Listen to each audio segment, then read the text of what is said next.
పెనుగాలులు మన విమోచనకి ఎలా తోడ్పడినాయో గుర్తు చేసుకుంటాం. ఈ విచారం నీకిప్పుడు అంతుపట్టకపోవచ్చు, కానీ తరువాత నీకు తెలుస్తుంది. భయము, బాధలు నిండిన ఆ రాత్రిలో బెదిరించే శత్రువు ఎలా కొట్టుకుపోయాడో. ఇప్పుడైతే జరిగిన నష్టాన్నే చూస్తున్నావు, కానీ చెడుతనం నీకు సంకెళ్ళు వేయబోతుండగా ఈ నష్టం ఎలా నిన్ను కాపాడిందో తర్వాత చూస్తావు.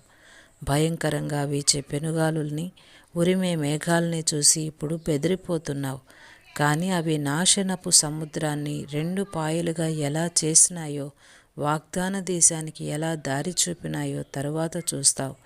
ఉధృతంగా గాలి వీచినా, ఈదరగాలి విసిరికొట్టినా నా మనసు మాత్రం ప్రశాంతంగా పాటలు పాడుతుంది.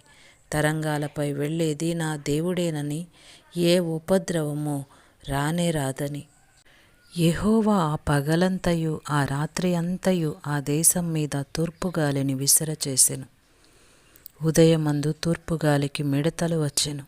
కాబట్టి ఫరో మోషే అహరోనులను త్వరగా పిలిపించి, అప్పుడు యెహోవా గాలిని త్రిప్పి మహాబలమైన పడమటి గాలిని విసరచేయగా అది ఆ మిడతల్ని కొంచిపోయి ఎర్ర సముద్రంలో పడవేసెను.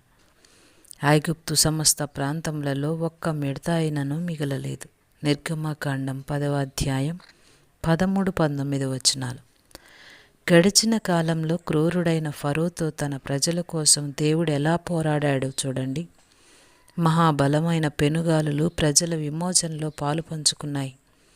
ఆ బ్రహ్మాండమైన దేవుని బల ప్రదర్శనలో గర్విష్ఠులైన ఐగుప్తు ప్రజల అహంకారం మీద దేవుడు చివరగా ఒక చావు దెబ్బతీశాడు. ఇశ్రాయేలు ప్రజలకి అలా సముద్రం ఒడ్డున తాము చిక్కుబడిపోవడం, అటూ ఇటూ తప్పించుకునే ఆశ లేకుండా ఎత్తైన పర్వతాలు, ఆ రాత్రంతా చెలరేగిన మహాబలమైన పెనుగాలులు, ఇదంతా విధి తమతో అతి క్రూరంగా ఆడే చెలగాటంగా అనిపించి ఉండవచ్చు. ఐగుప్తు నుండి విడిపించిన మొదటి విమోచన తమను శత్రువు కోరలకి అప్పగించడానికే విడిపించిందనిపించి ఉండొచ్చు. ఆ భయోత్పాతాల మధ్య ఐగుప్తు సైన్యం వచ్చేస్తున్నారు అనే ఆక్రందనలు, శత్రువు ఊరిలో తాము చిక్కుకున్నామని వణికిపోయే వేళ ఆ గొప్ప విడుదల దొరికింది. పెనుగాలి ముందుకు దూకి ఎగసిపడే అలల్ని ప్రక్కకి నిలబెట్టింది. ఇశ్రాయేలు జనాంగం ముందుకి దాటిపోయారు. ఆ అగాధంలో దిగి నడిచిపోయారు. దేవుని వాత్సల్యం మూలంగా వాళ్ల కోసం ఆ సముద్రపు లోతుల్లో వాళ్ళకి దారి ఏర్పడింది. అటు ఇటు స్ఫటికం లాంటి గోడలు దేవుని సన్నిధి వెలుగులో తలతల్లాడుతూ నిలిచాయి. ఆ నీటి గోడలకు పైగా పెనుగాలి వీస్తూనే ఉంది.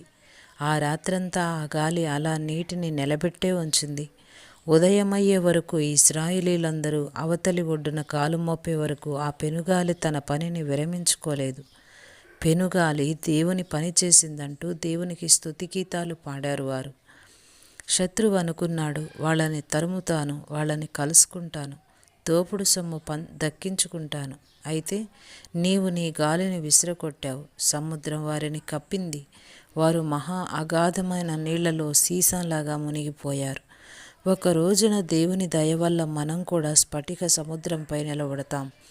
దేవుని వీణలు చేబూని దేవుని సేవకుడైన మోషే పాట పాడతాం. పరిశుద్ధులకి రాజువైన దేవా, నీ మార్గాలు న్యాయమైనవి అంటూ గొర్రెపిల్ల పాట పాడతాం.